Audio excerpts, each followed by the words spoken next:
अगर आप नौकरी करते हैं तो यह खबर आपके काम से जुड़ी है। कंपनी आपसे पूछ सकती है कि क्या आप नए टैक्स सिस्टम में रहना चाहते हैं या पुराने टैक्स ढांचे को चुनना चाहते हैं। नए टैक्स स्लैब को समझें।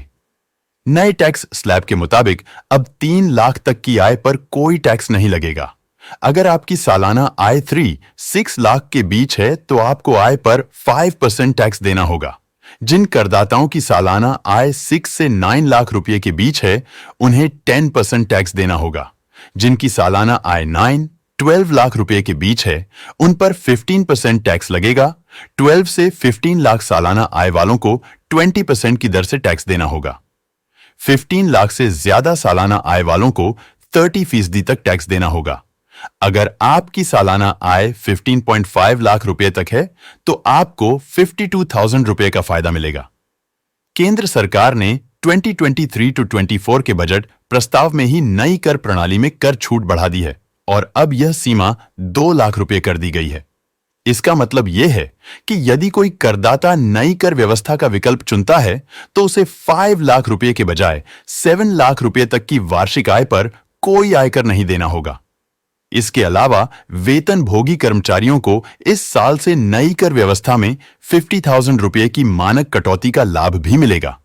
इस प्रकार यदि आपकी कुल वार्षिक आय 7.5 लाख रुपए है तो नई कर व्यवस्था का विकल्प चुनने पर यह कर मुक्त हो जाएगी। पुराने टैक्स सिस्टम में कितनी आय पर कोई टैक्स नहीं। पुराने टैक्स सिस्टम में इनकम टैक्स से छूट के लिए सालाना आय सीमा सिर्फ 5.50 लाख रुपए है। यदि करदाता पुरानी कर प्रणाली को चुनता है और आयकर की विभिन्न धाराओं के तहत कटौती का लाभ उठाता है, वहीं टैक्सेबल इनकम 5.50 लाख तक लाने पर आपको एक भी रुपया टैक्स नहीं देना होगा। ध्यान दें कि इस साल के बजट में पुराने टैक्स सिस्टम में कोई बदलाव नहीं किया गया है। पुरानी कर प्रणाली बनाम नई कर प्रणाली। नई टैक्स व्यवस्था को बढ़ावा देने के लिए केंद्र सरकार ने चालू साल के बजट में स्टैंडर्ड डिडक्शन का तोहफा जारी किया है। साथ ही टैक्स छूट की सीमा बढ़ाकर 2 लाख रुपए कर दी गई है और पुरानी टैक्स व्यवस्था जैसी थी वैसी ही है।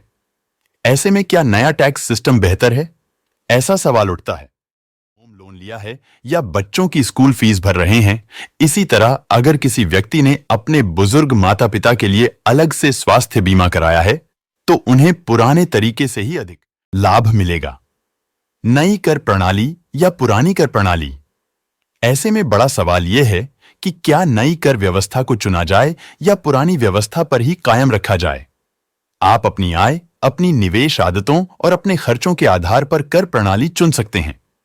यदि आप आयकर अधिनियम के तहत विभिन्न टैक्स बचत उपकरणों का उपयोग कर रहे हैं तो पुरानी प्रणाली निश्चित रूप से आपके लिए बेहतर है। हालांकि नए टैक्स सिस्टम में आपको कोई फायदा नहीं मिलेगा। ऐसे में अगर आप अभी भी असमंजस में हैं तो बेहतर होगा कि आप किसी टैक्स सलाहकार या वित्तीय सलाहकार की मदद लें।